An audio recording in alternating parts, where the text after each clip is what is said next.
আমার সাথে অবশ্যই আপনারা একমত হবেন, আমাদের তো এখানে থাকার কথা ছিল না। যেই গণ অভ্যুত্থানের ফসল হিসাবে আমাদেরকে এখানে আসতে হয়েছে, আমি না আসলেও অন্য কেউ আসতো, এবং এ জায়গাটি বাংলাদেশের এখন সবচেয়ে বড় চ্যালেঞ্জের জায়গা। আমরা যেইভাবেই বলি না কেন যে আমরা সারা জীবন চ্যালেঞ্জ ফেস করেছি, চ্যালেঞ্জের মধ্যে আমাদের সারা জীবন কাটিয়েছি, কিন্তু ত্রয়োদশ নির্বাচন, বাংলাদেশের ইতিহাসে যতগুলো নির্বাচন হয়েছে সবচেয়ে বেশি ঝুঁকিপূর্ণ হবে, এতে কোনো সন্দেহ নেই। আজকে আপনারা যারা ট্রেনিং শুরু করবেন, এই ট্রেনিংটা যত মজবুত হবে, আমার সেই পুলিং পার্সোনাল থেকে শুরু করে নির্বাচনী কাজে যতজন লোক কাজ করবে তারা তত মজবুত হবে। আমার পূর্ববর্তী বক্তা বিজ্ঞ কমিশনার মহোদয় বলেছেন, অন্যান্য নির্বাচনের চেয়ে বা তুলনামূলকভাবে এই নির্বাচনে কিছু নতুন বিষয় সংযোজন হতে যাচ্ছে। সেই বিষয়গুলো যারা প্রশিক্ষণ দিবেন তারা বিশেষভাবে এগুলো অ্যাড্রেস করার চেষ্টা করবেন আশা রাখি। এই নির্বাচনে একটি স্লোগান এরকম হতে পারে কিনা,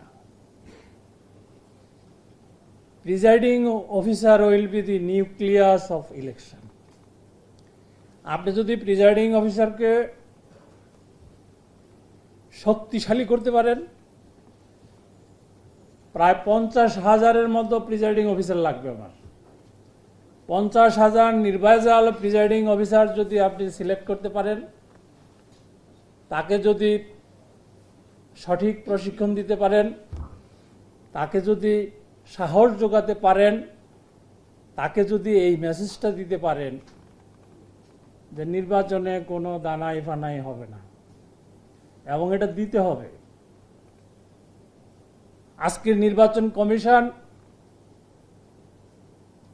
এই চ্যালেঞ্জ উতরানোর কোনো বিকল্প নাই। এই নির্বাচন কমিশনকে এবং নির্বাচনের সাথে আপনারা যারা জড়িত আছেন, ভালো নির্বাচন না করে দ্বিতীয় কিন্তু কোনো বিকল্প নেই, করতেই হবে। না করার কোনো সুযোগ নেই। সুতরাং আমি ব্যক্তিগতভাবে মনে করি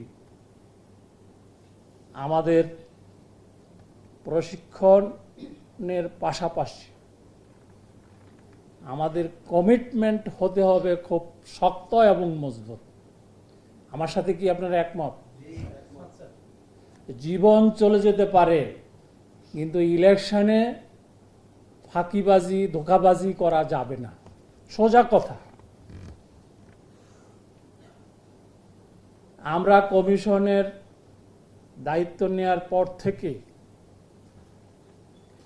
আমরা অনেক ক্ষেত্রেই ইনস্টিটিউশনাল মেমোরি যে জিনিসটি, সেটি সন্ধান পাচ্ছি না।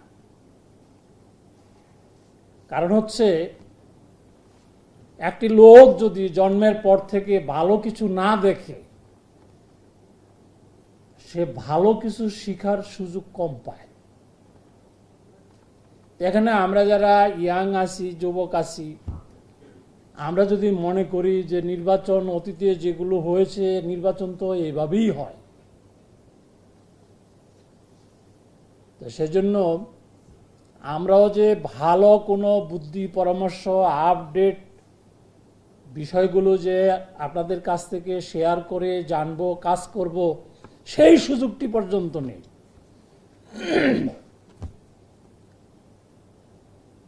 যে কথাটি বলছিলাম,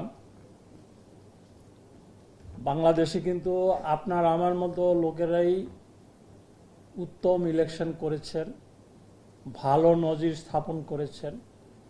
আমরা অতীতে যাই করেছি বা করি নাই, কিন্তু আমাদের দৃঢ় সংকল্প হতে হবে যে একটি ভালো নির্বাচন করতেই হবে, করতেই হবে, করতেই হবে। আর আপনারা ভাবুন যে আমার একবারে ক্ষেত্র পর্যায় থেকে সুষ্ঠু সুন্দরভাবে একটা নির্বাচনের ফলাফল কিভাবে নির্বাচন কমিশনে পৌঁছবে, সেটির জন্য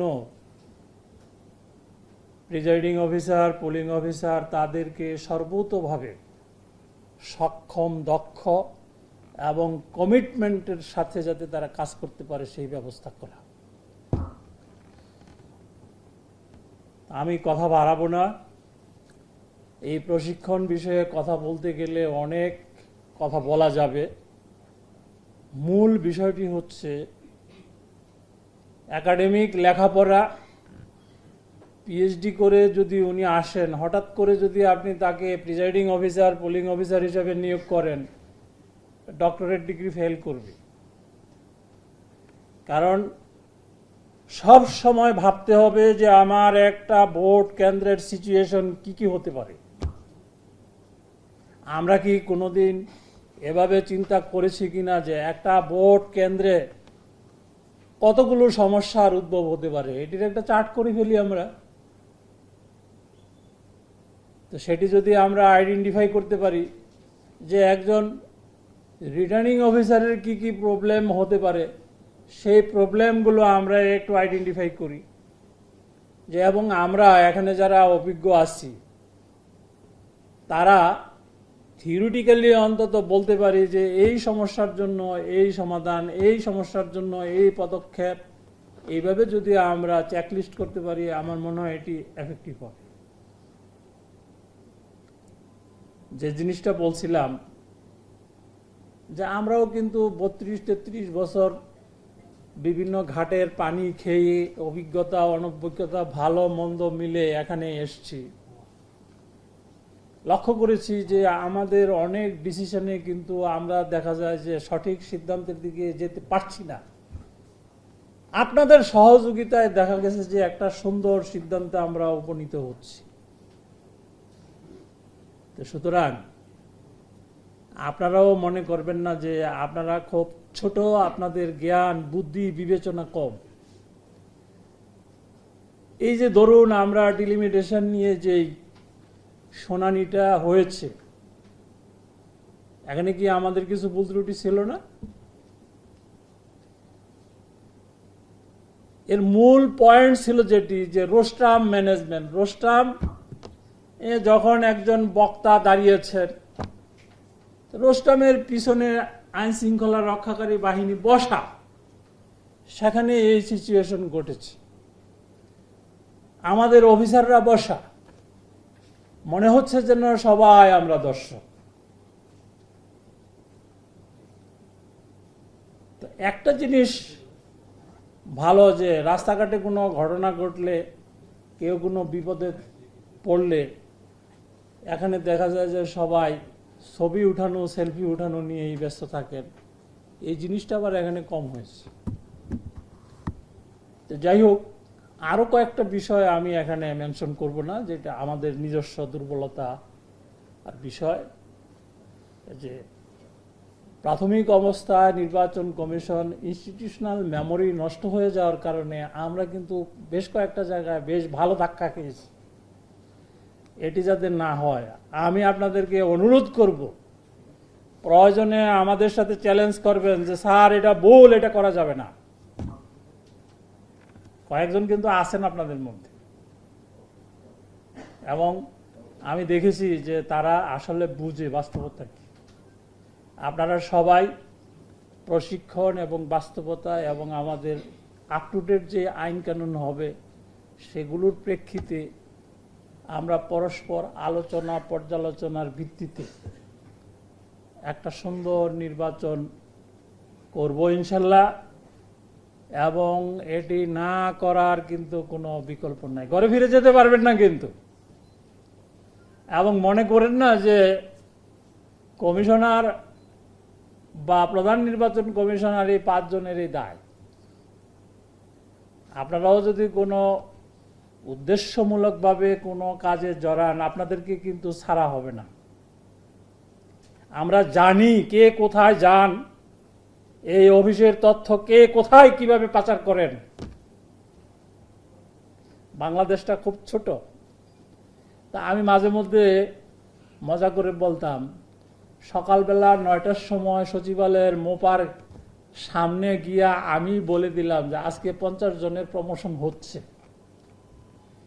দেখি 2টার সময় ঘুরে ফিরে এই প্রপাগান্ডাটাই গিয়ে আমারে বলতেছে, শুনছেননি যে 50 জনের পদোন্নতি হবে। অর্থাৎ দেশটা ছোট।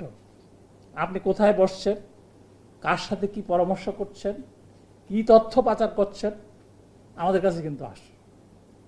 কারণ এখানে যারা বসেন, আমার প্রধান নির্বাচন কমিশনার 4টা মন্ত্রণালয়ের সচিব ছিলেন। ব্রিগেডিয়ার সাহেব যেই কথাই বলি যে আমি ওইখানে কাজ করছি, আমি এটা জানি। রহমানুল মাসুদ সাহেব, সে চিফ জাস্টিস থেকে শুরু করে মন্ত্রী ভিতরের কি আছে সব জানেন। তাহমিদাও ফিল্ড অ্যাডমিনিস্ট্রেশন সম্পর্কে সে ভালো এক্সপার্ট। আমরা একসাথে মন্ত্রণালয়ে কাজ করছি এবং খুব ভালো অফিসার হিসেবে সে খ্যাতিমান। সুতরাং মনে করেন না যে নির্বাচন কমিশনাররা মানসিকভাবে খুব দুর্বল, তারা কম বুঝে, তাদের অভিজ্ঞতা কম, তাদের নেটওয়ার্ক কম, তারা জগতের খবর রাখে না। আমরা খুব বিব্রত বোধ করি যখন দেখি যে আমরা একটা কাজ করছি, এটার তথ্য চলে যায়। বাসায় গেলে ফোন করে যে স্যার এটা হইল কেন। তা আমি আবার অনুরোধের সাথে সাবধানও করছি, আজকে থেকে শপথ নেই, এই কমিশনের মান মর্যাদা রক্ষার প্রয়োজনে গোপনীয়তা রক্ষা করতে হবে। আর আমাদের কমিটমেন্ট হবে যে এই যে এত রক্ত গেল, এত প্রাণ গেল, এত বছর মানুষের দুঃখ কষ্ট, এগুলো কিন্তু নির্বাচনকে ঘিরে। যদি সঠিক নির্বাচন হতো এগুলো কিন্তু হতো না। আজকে নির্বাচন, প্রধান নির্বাচন কমিশনারের গলায় যদি জুতার মালা হয়, এটির অংশীদার কিন্তু আপনি মনে করেন না যে আপনিও না। সুতরাং আবারও বলছি, আবারও অনুরোধ করছি, এমনভাবে প্রশিক্ষণ দেন যে প্রশিক্ষণের মধ্যে থাকবে কমিটমেন্ট, যে প্রশিক্ষণের মধ্যে থাকবে যে আমার সুন্দর সঠিক নির্বাচনের কোনো বিকল্প নাই। এই তেজি ভাবটা, এই জেহাদি ভাবটা আমাদের মধ্যে যাতে কাজ করে সেই প্রত্যাশা রেখে, এবং আমার কথাবার্তায় যদি কোনো রূঢ়তা দৃঢ়তা বেশি হয়ে থাকে ক্ষমা চেয়ে নিচ্ছি। আসসালামু আলাইকুম।